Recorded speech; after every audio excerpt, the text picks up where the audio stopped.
নমস্কার বন্ধুরা, রূপসী পাকশালা সবাইকে আরও একবার স্বাগত জানাই। আজ আপনাদের সাথে শেয়ার করব কাঁঠাল পাতায় পাঁপড় রেসিপি। বানানো যেমন সহজ, দেখতেও কিন্তু এটা তেমন সুন্দর হয়। প্লিজ পুরো ভিডিওটা দেখতে থাকো, আশা করি আপনাদের খুব ভালো লাগবে। আর এই শীতে কিন্তু এইভাবে পাঁপড় কিন্তু অনায়াসে তৈরি করা যায়, শুকনো হওয়ার কোনো কিন্তু ঝামেলায় থাকবে না। কোনো কেমিক্যালস রং ছাড়াই কিন্তু এটা তৈরি করব। তো চলো পুরো ভিডিওটা দেখতে থাকো, আশা করি আপনাদের খুব ভালো লাগবে। আর ভালো লাগলে কিন্তু অবশ্যই চ্যানেলটাকে সাবস্ক্রাইব করে রাখবেন, পাশে থাকা বেল আইকনটি প্রেস করে রাখবেন। তো চলো বন্ধুরা দেখতে থাকো। বানানোর জন্য মেন হচ্ছে কাঁঠাল পাতা, ওটা তো লাগবে। আর এ পাশে আছে ভেজানো চাল, এই জায়গায় আছে পালং পাতা, ধনে পাতা, আর আছে হচ্ছে গাজর। যেহেতু আমি তৈরি করব 3 কালারের, সেই জন্যই। আর যে চালটা ভেজানো আছে এই জায়গায় কিন্তু সেদ্ধ আতপ চাল ভেজানো আছে, 2 ঘন্টা আগে কিন্তু ওটা ভেজানো ছিল। এরপর কিন্তু শিলনোড়ায় সুন্দরভাবে এটা জল দিয়ে দিয়ে এটা কিন্তু বাটা লাগবে। চাইলে কিন্তু অবশ্যই মিক্সারে করতেই পারেন, তবে শিলনোড়ায় বাটাটা খুব সুন্দর হয়, একদম মিহি করে কিন্তু এটা কিন্তু বাটা লাগবে।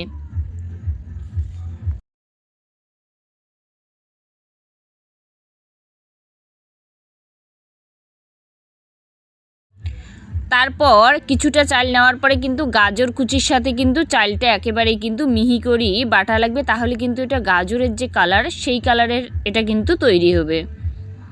একটু জল দিয়ে দিয়ে বাটলে পরে খুব সুন্দর হয় বাটাটা, আর অনায়াসে বাটা যায়। যেহেতু এটা আতপ চাল আছে, যেহেতু 2 ঘন্টা আগে ভেজানো ছিল, সেই ক্ষেত্রে খুব সুন্দরভাবে কিন্তু এটা পেস্ট হয়। দেখো গাজরের কালার ঠিক। এবার সবুজ কালারের জন্য এই জায়গায় আছে ধনে পাতা, আর আছে হচ্ছে পালং পাতা। এটা দিয়ে চালটা এইভাবেই কিন্তু বাটা লাগবে, সেম একইভাবে বাটার। আর কি দেখানোর কিছু বিশেষ কিছু নেই। তো 3টে কালার কিন্তু এই যে হয়ে গেছে, কারণ সাদাটা সাদাই ওরকমই থাকবে। আর এ পাশে উনানটা ধরিয়ে হাঁড়ির মধ্যে কিছুটা পরিমাণ কিন্তু জল দিতে হবে। জলটা খুব ভালো করে কিন্তু গরম করা লাগবে। ততক্ষণ এটা গরম হোক। এই পাশে এই জায়গায় সামান্য পরিমাণ একটু কিন্তু ব্যাটারগুলো যে আছে, নুন মেশালে কিন্তু পাঁপড়টার টেস্টটা কিন্তু খুব সুন্দর আসবে। অবশ্যই নুন মেশাবেন।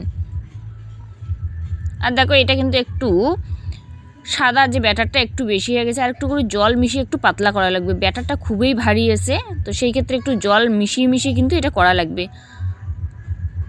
সুন্দরভাবে। পাশের বাড়িতে অনুষ্ঠান চলছে, তাই শব্দটা হয়তো অন্যরকম একটু শোনা যাবে, প্লিজ আপনারা কিছু মনে করবেন না। সাউন্ডের একটু হয়তো গন্ডগোল আসতে পারে, কারণ ওই সাউন্ডটা আসতেছে অনুষ্ঠান বাড়ির, সেই ক্ষেত্রে। তো সবগুলো ব্যাটার কিন্তু একটু পাতলা করে নেওয়ার পরে কাঁঠাল পাতাটা এটা সুন্দরভাবে আগে ধুয়ে কিন্তু শুকনো করে নিছি, যেহেতু করে নোংরা থাকে। শুকনো করে নেওয়ার পরে কিন্তু তেল ব্রাশ করা লাগবে পাতাটার মধ্যে। সব কাঁঠাল পাতায় এইভাবে কিন্তু তেলটা ব্রাশ করা লাগবে। তেল ব্রাশ করার পর ব্যাটারটা যে আছে দেখো কত সুন্দরভাবে এটা বসে। একটু করে ব্যাটার নিয়ে কিন্তু উপরে এইভাবে কিন্তু পাতলা করে এইভাবে কিন্তু কাঁঠাল পাতাটার গায়ে কিন্তু এইভাবে কিন্তু দেওয়া লাগবে, যাতে সবটাই সমান পাশে হয়। বেশি পাতলাও যেন হবার হয় না, বেশি মোটাও যেন হয় না। দেখো খুব সুন্দরভাবে ব্যাটারটা এইভাবে কিন্তু গায়ে লাগানো লাগবে।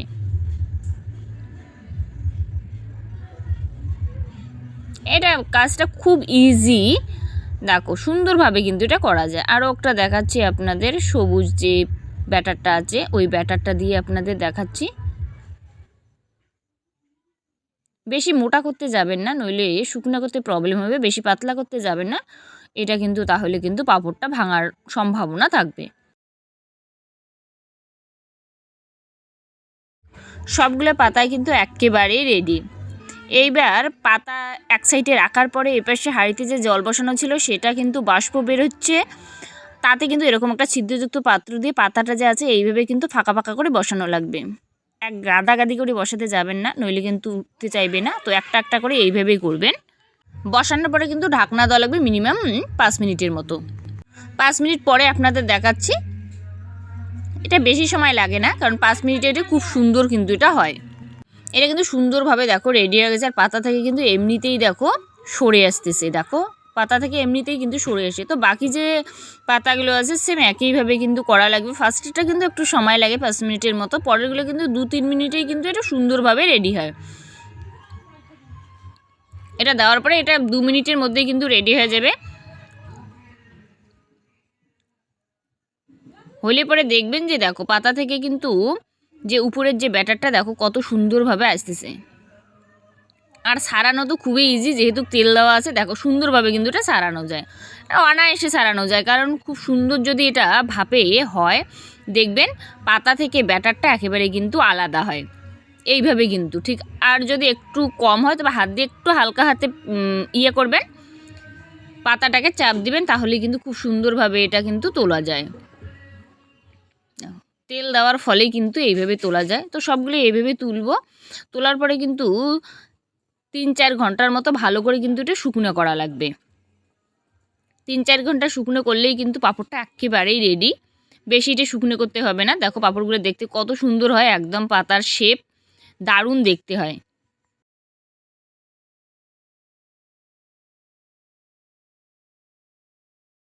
এটা কিন্তু 4 ঘন্টা শুকনো করার পর কড়াইতে তেল দিয়ে দিছি। এবার ভাজা একটাই আমি আপনাদের দেখাবো, খুব সুন্দরভাবে এটা কিন্তু ভাজা যায়।